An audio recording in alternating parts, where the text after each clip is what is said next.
বন্ধুরা, তোমরা সবাই কেমন আছো? আশা করি খুব ভালো আছো। আমিও খুব ভালো আছি। দেখো, একদম নিরামিষ আমি একটা রেসিপি নিয়ে চলে এসেছি, ছোলার ডাল। আমি ছোলার ডালের ধোকা করব। আমি কিভাবে করব তোমাদেরকে দেখাবো। আর শেষ পর্যন্ত ভিডিওটা তোমরা দেখো। আমি এই জারটার মধ্যে নিয়ে নিয়েছি। আমি এবারে ডালটা আমি এর মধ্যে দিয়ে দেবো। আমি তো জারটার মধ্যে দিয়ে দিয়েছি। আমি এখন এর মধ্যে আদা আর দুটো কাঁচা লঙ্কা দিয়ে দেবো। আমি পরিমাণ মতন একটু জল দিয়ে দেবো।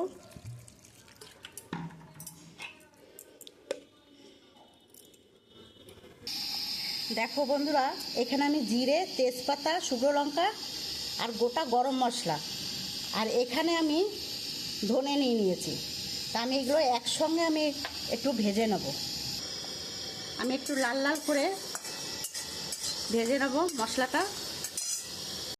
আমি কড়াইয়ের মধ্যে তেল দিয়ে দিয়েছি।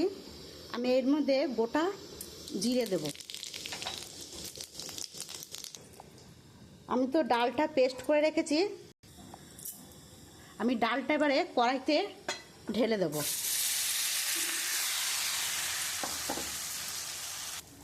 দেখো বন্ধুরা, আমি এখানে একটু হিং দিয়ে নেব। তার গন্ধটা খুব সুন্দর আসবে।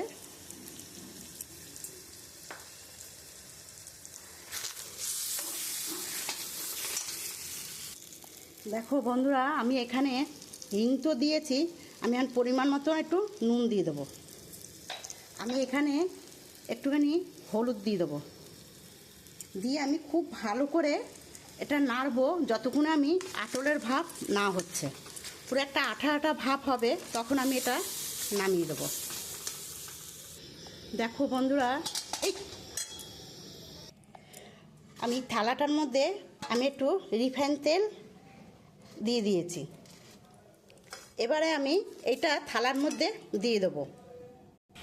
দেখো বন্ধুরা, আমি এটা একদম টাইট করে মোটা মোটা করে নিয়েছি। তা আমি এবারে এই ছুরিটা দিয়ে আমি এরকমভাবে কেটে নেব। দেখো বন্ধুরা, আমি এরকম করে প্রত্যেকটা কেটে নিয়েছি। একটু মোটা করেই কেটেছি। আমার তেলটা গরম হয়ে গেছে। এবার আমি এক এক করে আমি এটা ভেজে নেব। দেখো বন্ধুরা, আমি এরকমভাবে লাল লাল করে ভেজে নিয়েছি। আমি এরকম করে প্রত্যেকটা আমি ভেজে নেব। আমার ভাজা হয়ে গেছে, এবার আমি তুলে নেব। দেখো বন্ধুরা, আমি প্রত্যেকটা এরকম করে একদম ভেজে নিয়েছি লাল লাল করে। আর এত সুন্দর ভাজাটা হয়েছে। তা আমি এখন ওই তেলের মধ্যে আমি একটু জিরে ফোড়ন দিয়ে দেবো। তেজপাতা আর একটা জিরে। আমি এর মধ্যে আলুটা দিয়ে দেবো। দেখো বন্ধুরা, আমি তো ডালের মধ্যে একটু হিং দিয়েছিলাম। আমি এখন একটুখানি হিং দিয়ে দেবো।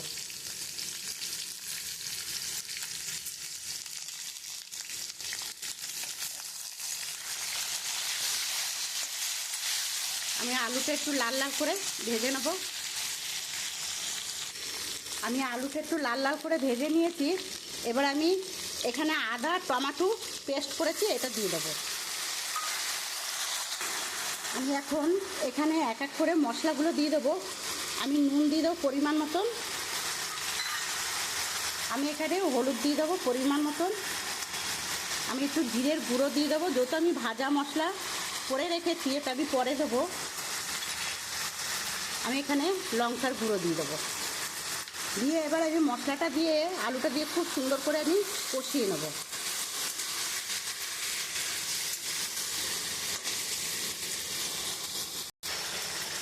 আমি এইখানে একটু স্বাদের জন্যে একটু চিনি দিয়ে দেবো।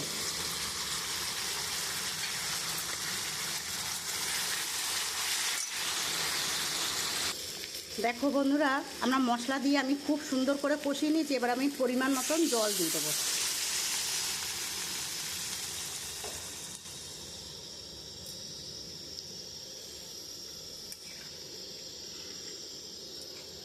আর একটু আলুটা গলে গেলে তবেই আমি ধোকাটা দিয়ে দেবো। দেখো বন্ধুরা, আমার তো এটা আলুটা সিদ্ধ হয়ে গেছে। তা আমি যে ভাজা মশলাটা যে করে রেখেছিলাম তোমাদেরকে দেখিয়েছি, আমি এটা উপর থেকে দিয়ে দেবো।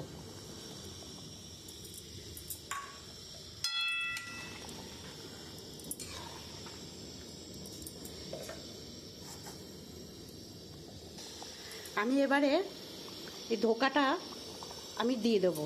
এইটা দিয়ে আমি বেশিক্ষণ ফোটাবো না, আমি প্রত্যেকটা আমি এরকমভাবে দিয়ে দেবো। দেখো বন্ধুরা, আমার ধোকার ডালনা তো হয়ে এসছে।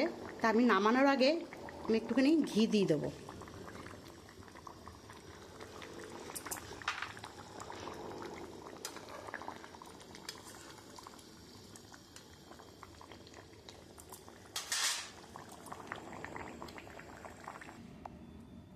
দেখো বন্ধুরা, আমার ধোকার ডালনা তো হয়েই গেছে।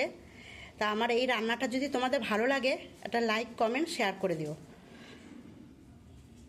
আর আমি কিভাবে করলাম তোমরা এরকমভাবে বাড়িতে করে খেও, আশা করি খুব ভালো লাগবে। একদম নিরামিষ।